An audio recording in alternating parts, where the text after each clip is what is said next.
انسان کی پہچان جو ہے وہ یہ ہے کہ اللہ پاک نے فرمایا کہ انسان جو ہے وہ جلد باز ہے، یعنی انسان جلدی کرتا ہے۔ پھر فرمایا کہ انسان جو ہے وہ بڑا لالچی ہے۔ پھر فرمایا گیا کہ انسان بڑا ظالم ہے۔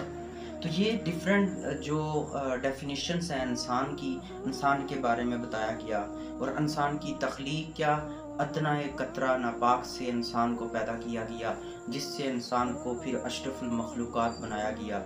تو انسان جو ہے اس کی پہچان یہ بھی ہے کہ وہ دیکھتا ہے اور دیکھنے کے بعد جانچ لیتا ہے کہ کیا چیز ہے، کس لیے بنائی۔ اگر انسان خود کو پہچان لے تو وہ اللہ کی ذات کو بھی پہچان لیتا ہے۔